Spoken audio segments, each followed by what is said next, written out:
Hi there, I'm Coach Kenneth. And I'm Coach Victoria. And today's video, we're going to be talking about things that freak your ex out. Ooh, gotta be careful with this one. Yep.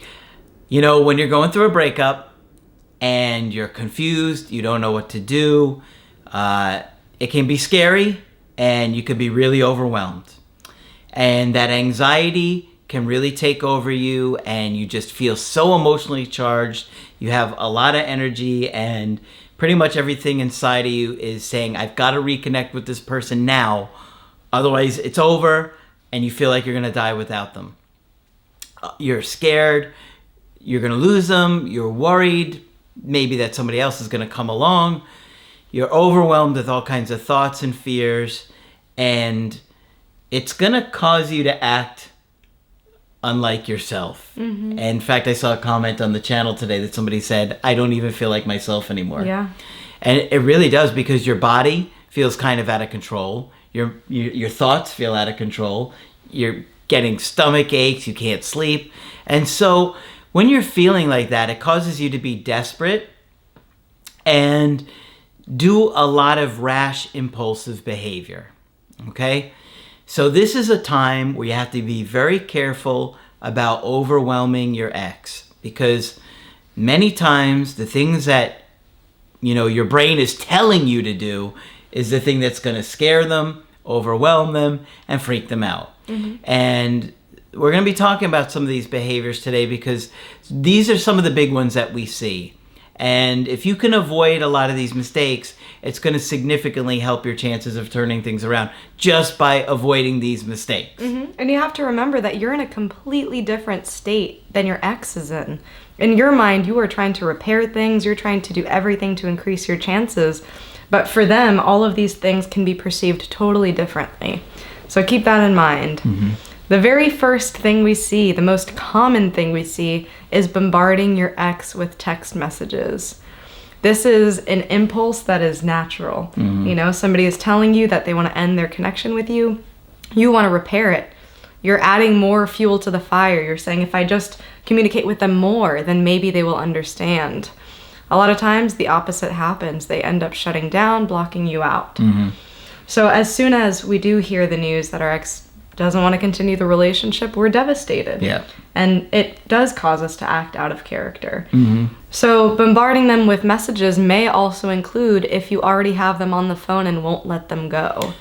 Or if you're already in a text conversation and you just take over that conversation with many, many of your own thoughts and ideas and things that you want to say. Yes. Or it can be an in-person meeting. Let's say they did break up with you in person and you are not letting them go. Or if you do have an opportunity to spend time with your ex after the breakup and you're trying to hold on to that in-person moment and struggle to let them go. Yeah. And this is one where I have been there. Craig knows about this. I have been there, where you overextend your stay, either at an ex's house or at a meeting with them, and they end up in a place where maybe they're a little bit malleable at first, maybe they're willing to listen to what you have to say, but as soon as you overstep that boundary, you stay longer than expected or intended, then they start to get angry. Yeah, you're like so afraid of letting go of that moment, because you're like, if we end this moment, this conversation, and I haven't said everything that I want to say or do, I'm never going to get in front of them again to see them, to make these points. I have to make these points now. Yeah. But a lot of those things that you're saying and wanting to do really don't turn things around, unfortunately. Mm-hmm. And timing is so important. We were just talking about this before filming, how a point will not get across if the timing is not right. Mm-hmm. Somebody has to be in a place where they're willing to receive and to hear it in order for it to sink in. That's a good point. Yeah. So another thing that some people will do is they will use what their ex has said in the past as a selling point to continue the relationship. The guilt. Yeah. But you said you would always love me. You said you would never hurt me. You said you would never leave me. Now, come on. You got to say it like they say it, though. You told me you weren't going to leave me, and now look at you. What are you doing? Mm-hmm. You're leaving me. Yeah. Like, it is like that. People get so upset, and they're so hurt.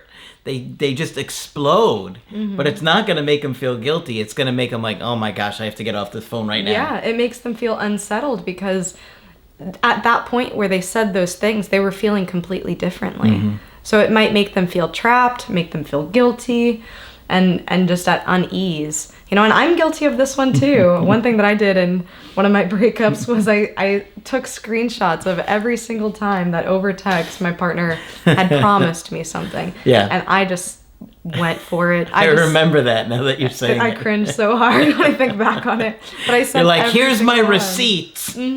Yeah. What do you have to say for yourself now, buddy? He's like, nothing. Yeah, Block exactly. is what he had to say. So you want to remember to respect your ex's space. We know that you're upset. We know that you have a ton of feelings that you want to get across to them.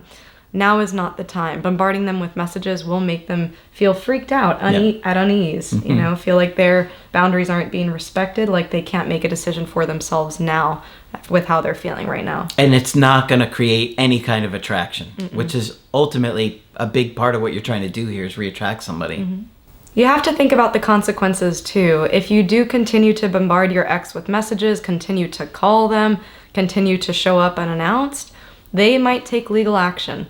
You know, there was a case in the news not too long ago about a woman who had called her ex like hundreds of times. Yes. And the police ended up getting involved and it was a whole situation. So just be aware, guys, be careful. Yeah, you definitely don't want to go down that road because it's only going to make things worse and worse and worse. You got to respect their space and you have to respect their decision, as hard as it may be. Okay, here's another big thing that might freak your ex out. Maybe through texting, maybe you call them, but getting very sexual with them. As a matter of fact, I had a guy yesterday who had done 2 coachings with me like over a year ago. And then he wound up getting his ex back, but he made some mistakes the first time around where he had phone sex with her. And they were like talking on the phone for like 7 hours. And then a couple days later, she's like, no, I don't think this is a good idea. And then they wound up getting back together again, like, I don't know, 4 or 5 months later. But we were like, well, you could have had the real thing had you just stayed calm and not tried to escalate on the phone like that. He's like, I know, I really was beating myself up. It's really hard to stay centered, but you really got to stick to the plan. And that's the difference between people that re-attract their ex and those that don't. That they make those subtle mistakes where they're texting for hours and sexting and coming on really strong sexually. It can really turn the other person off or freak them out. A lot of people have this idea that I can seduce my ex back. If they said they no longer have feelings or if they don't have a future, I know that they're still physically attracted to me. I'm going to leverage that to get back their love. And this is a really distorted idea. You know, it doesn't work in the long term. It might in the short term, but it can also leave your ex feeling like they've crossed their own boundaries and have not made a clear decision with you. Yep. Especially if things are unsolicited, like if there are unsolicited pictures or images, then it can start to freak your ex out of, okay, did you only want me for sexual reasons? It can cause them to question things and just really make them feel uneasy and unsafe around you. I've seen women use that approach more often than men. Probably because they know it's going to work better with guys than guys will with women. But I have seen guys do it too. And it doesn't really work with guys trying to attract women, sending pictures and stuff. But I'm sure it's got a better effect for the women trying to do it. However, I don't think it's going to lead to respect and working things out. It may lead to some hooking up. But if you're looking for something long-term and meaningful, I wouldn't do that approach. Especially if they have explicitly ended the sexual relationship. If they said, we are done, we are not talking, we are not meeting up and hooking up, then there is a very thin line between, you know, reaching out, flirting, and sexual harassment. So guys, be careful once again with that. Absolutely. Another big thing that can freak your ex out is social media and how you use it. A lot of times we think we are being sneaky and posting our emotions online, being indirect about our ex. This is something that people do pick up on. People might ask you directly, who is this post about? What does this have to do with anything, you know, else that you've been dealing with?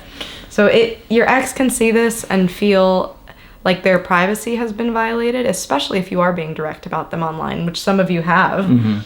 So just be careful with this one. You guys are a lot more transparent than you realize. Okay? I've been on social media for a long time now, and I can literally tell just by certain posts who's going through a breakup, even if it's somebody that maybe I did a coaching with years ago or somebody that I know and they haven't told me. I can already sense it because a lot of times you're doing something that's transparent. To you, you're thinking you're being sneaky, they're not going to pick up on it. But there are a lot of subtle things that are a tell, and it just shows your ex that you're still interested when that's not really what you want to convey. Right, and it can also make them feel like you're trying to humiliate them, especially if you are writing negative things online, or there's a lot of posts that have a lot of strong emotions tied to them that are very elusive. Attacking somebody's character, but not necessarily explicit to who. So it can make them feel like, okay, who are you talking to about our issues? Are you representing me in a negative light publicly? It can freak them out and, once again, make them feel like they can't trust you. That's a good point. Because if somebody's putting all your business out there, you feel like, oh, wow, I can't believe they're kind of exposing this. We're having some issues or we're breaking up, but I expect some level of privacy there. And if you're just going to go on blast, then why would I trust you to give you another chance? Why would I make myself vulnerable with you again? That's what I'd be thinking. Yeah. So, yeah, don't do that. All right, here's another big one. Reaching out to friends and family. Their friends and family. Not your friends and family, but their friends and family. I made this mistake with the Applebee's girl. This is just a list of our mistakes at this point. Yeah. But that's how we learn, so you guys don't make those mistakes. I went to the Applebee's girl's sister, brother, mother, neighbor, cat, old mailman. The cat? No. You went to the cat. What information do you have? He's like, I knew it. But seriously, you go to those people and sometimes they are on your side and sometimes they will kind of vouch for you and try and help. But in the long run, it's not really going to help because it makes your ex angry. And like with the Applebee's girl, her family was mad, or she was mad at her family then because they all loved me and they were all like defending me and like, what's going on? We really care about you two together and this and that. And she got mad at them and she stopped talking to them all for a while because of them kind of pressuring. So it backfired, okay? You may feel like, oh, it's going to get them on your side, but ultimately it can wind up backfiring on you. If you have an ex's family reach out to you and want to give you some information, I might listen to it and think about what they're saying, but I'm not going to actively ask for it because it's a violation of their trust, their privacy. They're going to feel isolated and alone, that they can't even talk to their friends and their family because now you have gotten in the middle, and it's not a good look. And sometimes family members don't even know about the breakup yet. Oh, that's true. Maybe they are waiting for their own time to share that information. It can be something that is very sensitive for them. Remember, a breakup also affects the dumper. So by you going in and trying to communicate with their family members, you might be robbing them of their ability to tell others themselves.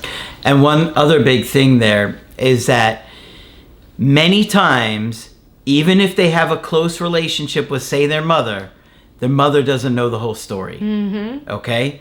So just because they may be close, more often than not, they probably don't even know all the facts, and so you're not going to get accurate information back anyway. And this includes very close friends of theirs as well. Yeah. Especially if you're in a very tight-knit community, beware. Yeah, they hide things. And this is the last one. This is a big one. This is a big one, you guys, okay? This last one is stalking your ex. And we mean this to any capacity, okay? So this includes driving by their house, driving by their work. Been there. This includes driving by their family's home. This can also include stalking their location. Many times in relationships, you will share your location indefinitely with your partner. You might notice after the breakup, oh, I can still see where they are. And you might use that to try to control the situation, get information about where they're going or who they're with. So this does not end well most of the time. Yeah. You know, you might also think, okay, they're never going to find out. They're never going to know. But the truth has its way of coming out. You would be surprised how many different ways we've seen it come out. And now with things like ring cams and all the technology, sometimes people will go back to their ex's place because they have a key or whatnot, forgetting that they're going to get on the camera. I mean, there's cameras on Teslas now. I was talking to one of my clients yesterday where she was going by her ex's Tesla, and I'm like, you better not get too close because he might check the cameras and see footage of you on there.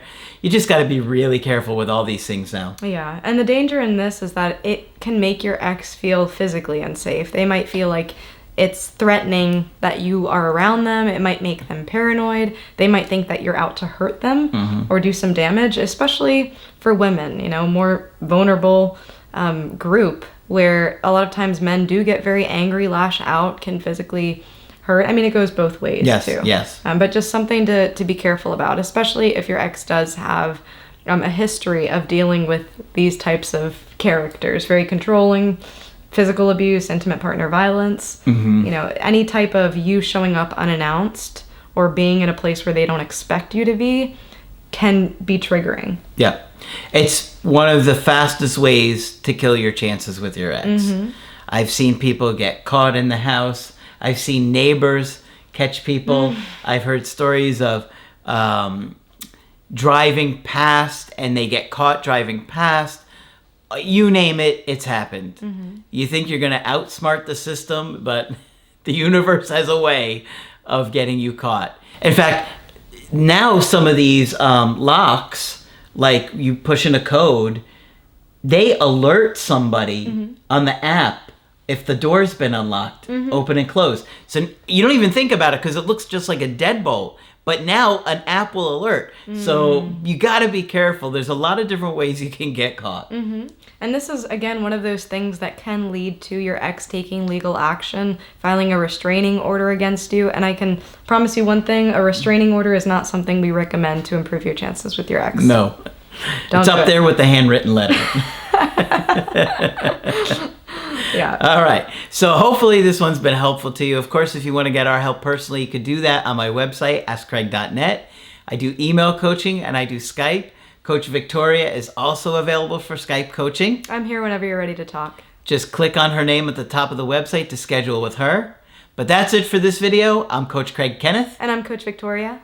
And we will talk with you soon.